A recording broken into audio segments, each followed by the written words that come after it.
Is this thing going? Yeah, I think it's going. Oh, good evening, everybody. Haven't been doing much videos lately because, whoa, that sun is bright. Because I don't know why. Actually, I've been stressed out at work, that's why. So that's probably really why. I mean, it really is a royal pain. These videos are a royal pain. Not to make, I enjoy making them, but they're a pain to upload. And I kind of feel bad that I don't have more time to spend on the finished product in terms of, just doing some editing, maybe having like a cool little intro song or graphic or anything. But I mean, so basically all I can do is, record a video and upload it. That's it. I mean, it's just raw, right? But anyway, this is the age of raw and organic. I've made commentary before on the parallel between the trend in food, which is for raw and organic and away from the packaged, polished, uniform delivery of a billion packages of something that every package looks and tastes and smells exactly the same as every other package. I mean, you actually pay extra for ugly tomatoes, right? They are tomatoes that are oddly shaped, irregular, because people are realizing that this industrial age of mass uniformity is not necessarily a healthy thing. And so we find the same thing, the parallel is between food and information.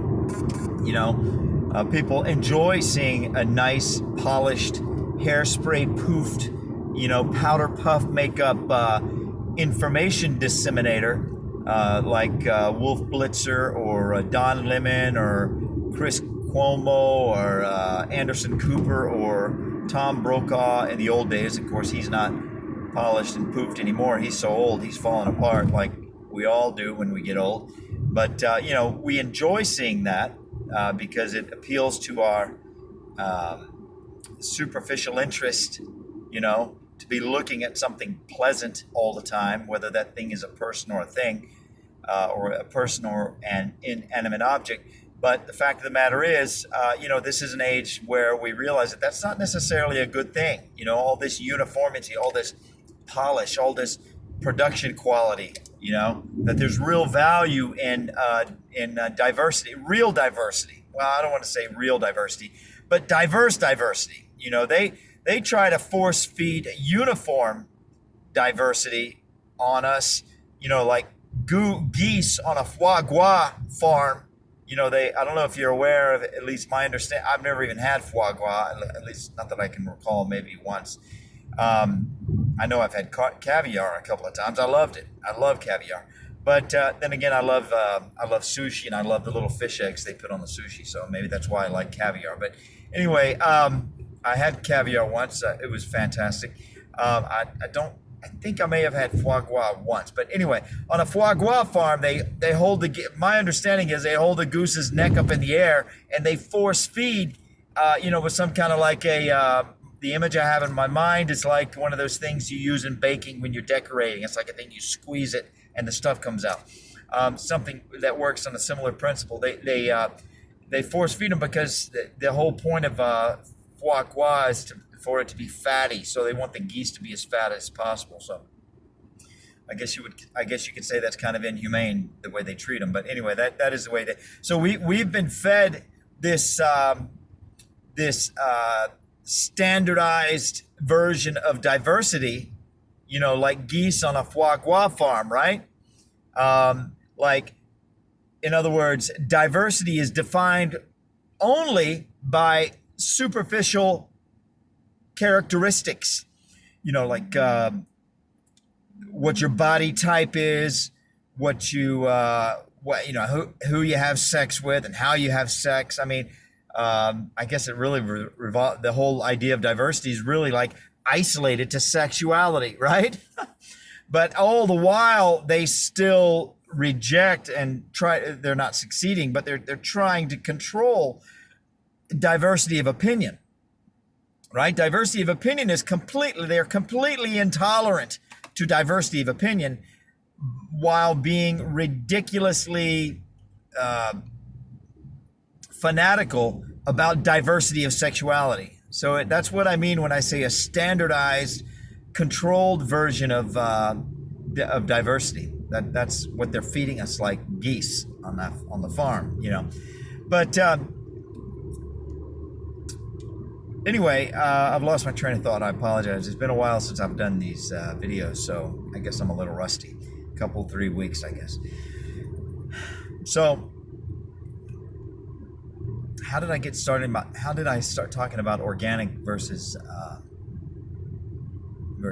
industrialized? I don't recall. I was talking about not doing the videos, having the videos being a pain. Oh, and they're not polished, and I don't have time for any production efforts. I can't remember, to be honest with you. Anyway, what I want to talk about tonight is, I know what I was going to say. I was going to say that it just bothers me that I don't have any time to spend on any of that superficial stuff, because I like it as much as anybody, maybe a little bit more than the average person, to be honest with you. Maybe I'm a little bit more vain than the honest person, but I like it, and I like having high production quality. I like the idea of having like my own brand, I guess you might say. But you know, I barely have time to upload the things. I mean, I really do. Because everything just takes so much time. But anyway, the video I want to make tonight is on the flat earth. It's one of my obsessions. But I want to, I want to try to, I'm always looking for a TOE, a theory of everything, you know? I'm really kind of obsessed. In addition to flat earth, I'm kind of obsessive about kind of like a coherent theory that incorporates not really everything, because that's ridiculous. That's absurd. But, I mean, and that the idea of a theory of everything violates my idea or my own personal definition of the truth. And that is that, or not of the truth, but of truth. And that is that truth is an ocean, you know. Truth is the antithesis of idolatry. Idolatry is obviously carving something out of stone or wood, or molding something out of clay and then worshiping it. That's like the most basic form of idolatry. As a matter of fact, it's so basic that it's not even accurate. The most accurate form of the most accurate definition of idolatry is the worship of parameterized reality, or the worship of a parameterized piece of the world. But that's not even accurate. The most accurate definition of idolatry for me is the worship, not the worship, but it's the worship. Okay, here we go. It's the worship of the priesthood. And no, that's not it. It's not even worship. This is the word I'm looking for. It's the institutionalization of the worship of a parameterized piece of the universe, of the world. So in other words, it's not whenever we talk about idolatry, we immediately think of a Aztec carved image, you know, or like what's that word? Animism, like an animist idol, you know, a talisman, something you put all your faith and your hope in. But it's not even. We don't realize that that's not even the reality of the situation. That's not even an accurate description. The more accurate description of what idolatry actually is, even at the most basic level, is it's not the stick, it's not the carve, it's not the carving, it's not the object. It's actually the mystique that's built up around the object.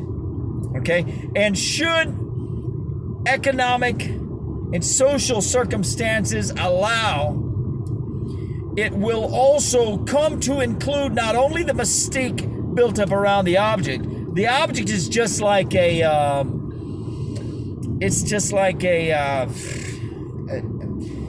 it's like the nucleus of an atom. It's just something that the idolatry gets built around. That's it. That's what I'm looking for. The the actual object is just a focal point. That's another good way to put it. It's just a focal point for the idolatry. It's not the actual idolatry itself. The object is not the idolatry. The object is just a focal point of the idolatry.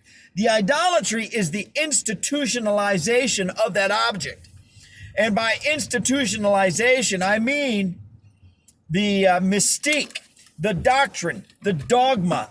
Eventually there might, like I said, if economic circumstances and social circumstances allow, there will eventually be a building for that idolatry. There will eventually be a priest class for that idolatry. So all of that is idolatry. All of that is actually what idolatry is. Now you say, well, what's the point of that? What's the point of having this, sort of elaborate or very specific? I don't know what this guy's doing. Besides sideswiping my car, or almost sideswiping my car with this big giant work truck. Once you identify or realize or define idolatry in that way, then idolatry itself starts. You start looking around and you start seeing idolatry everywhere. For me and my family and my culture and my little subculture of the culture of America, growing up, the idea of going to college just became a subject of idolatry. It became a pagan religion of idolatry. And it's so obvious, right? The idol is this little piece of paper with a gold star on it that says that you're something special because you jump through all the little silver hoops, and it's like a parameterized piece of the concept of education, because it's become crystal clear to me what a college degree really is any idolatrous religion has a list of practices and rites that you have to go through and accomplish before you get the blessing of that pagan religion, or of any religion. And at the end of the day, every religion is pagan, right? Even my own religion. But that's another subject. But you got to go through any subject that you endeavor to study: medicine, law, engineering, art, literature, social issues. Anything, right? There are literally hundreds of thousands and probably literally millions of books written on that subject, right? But a college degree is what? 50 of those books, or let's be generous and say 100 of those books, taken out of that population of 100,000, 500,000, million, 2 million, 10 million books. They take 100 books out of that, and they say, okay, now you read these books, and now you're going to get our blessing, right? Our little gold star embossed. They put a little gold star on a piece of paper, and they squeeze it with that little embossing tool, and now they make you think you're like a super special person, right? But it's not just called. That's just what's like burned and emblazoned on my heart as like this nasty, evil, backward, degenerate instantiation of idolatry, where people worship colleges and universities and the whole process, the whole priest class of professors, and the institution, and the culture and the rites that you go through to become this quota. Like I was it really becomes a sickness and a disease. I was sitting at a table one night with a guy who somebody in my family was dating, and yada, I'm going to be as vague as possible, and yada, yada, yada. And the guy was studying to become a doctor. And you know how mothers get when their sons or daughters are in school and they're endeavoring to do some high status thing in life or whatever. And the lady, God bless her, I don't want to say anything bad, but about a person. That's why I'm being vague about who it was, and it doesn't really matter anyway, because everybody knows somebody like this. If you if possibly the person is not you. But she's like, they hold their noses up in the air and they make these grand megalomaniacal statements of like all-encompassing authority. She's like, you can do nothing in life unless you have a college degree. And I'm just sitting there like, I'm like, really? You can do nothing? I mean, and that's just, it's a sickness, right? It becomes a sickness. It becomes it becomes a form of idolatry. And I don't want to spend too much time on college, even though that is the form of idolatry. And also I have to go, but that is the form of idolatry that is hits home the most for me, because I'm very sad to say that for the vast majority of my life, I was such a compliant person. And I've come to view that compliance as like a form of evil. Evil, because there's two kinds of evil. There's the evil of commission, which are the things you do. You go rob a bank, that's an evil of commission. And there's an evil of omission, which is you see somebody being molested, and because you're scared, you don't do anything about it. That's like evil of omission, right? So there's evil that you do actively do, and there's evil that is evil when you don't do it, or you don't stand up for what's right, in our culture, we have abortion. We've had like an entire generation of Americans aborted, and the vast majority of them are black. We have cities in the country. I mean, just try to wrap your head around that. Abortion is literally a eugenics program.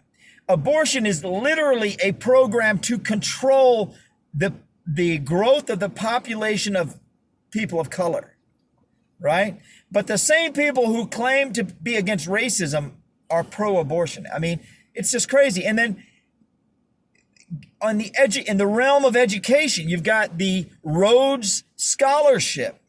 Cecil B. Rhodes was arguably the most racist person in the history of the world. I mean, the guy murdered more people than Adolf Hitler, and they were all black. So you got education. You can't make, they say that truth is stranger than fiction, and academics and people who are enamored with the world of academia will run around making that intellectual observation. Oh, it's the truth is strange. But when it comes down to actually committing to something that's strange, they're gutless cowards and they won't commit to it because it's strange, simply because it's strange.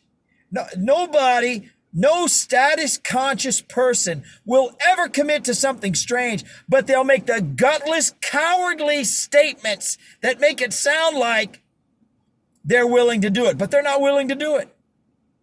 They'll sit there and intellectually agree, the truth is stranger than fiction, but trying to get them to actually commit to something strange. They won't do it because they're gutless cowards who only care about their status, right?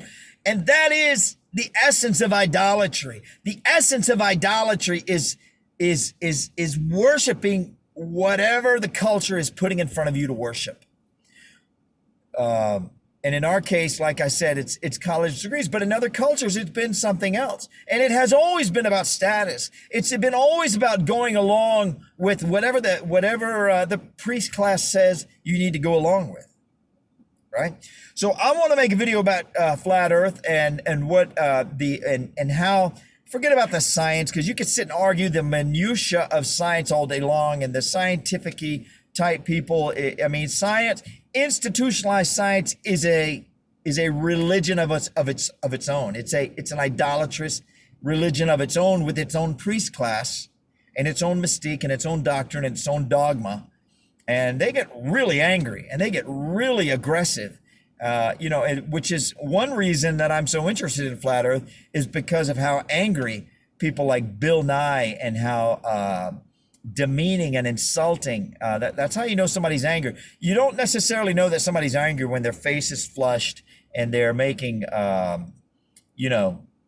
gesticulations of anger. They're not, you don't necessarily, but you know they're angry even if they're doing it very elegantly. When they begin to insult and demean other people, you know that they're angry, right? So I'm attracted to all of those issues because that's how you know you're dealing with an idolatrous religion that's devoted to the priest class. Is they become angry. They don't just simply state the truth. They become they don't simply state what they believe to be true. They become a warrior, as it were, for what they believe to be true. And so that's very attractive to me. I like to engage, and I don't know that what I'm saying is true. I have no idea. I just know what I'm interested in, and I have my opinion. So I want to do a video that presents the flat Earth as an alternative cosmology, because that's what it really is. And the fact that they want to, in a very Alinskyite way, freeze you on the flat versus spherical paradigm and not let you go any further than flat versus spherical. To me, that's another indication that the heliocentric model, the spherical Earth, Star Wars, Star Trek, Spaceballs, Guardians of the Galaxy type cosmology is false, is the fact that they want to, in an Alinskyite fashion, freeze you right there in that spot and then just attack you like there's no tomorrow, like shock and awe, Anyway, I want to do that. I don't have time. I got to go. God bless you. It's 21 minutes anyway. I can make it. How can I make such long videos? I don't even really talk about anything. It's crazy. I hope you get some out of it. I appreciate you watching. Thank you very much. I'm very insecure about everything that I do in general, but in this, I'm very insecure about that. But I do it too. But I do it because I think that's what we all have to do. We need to.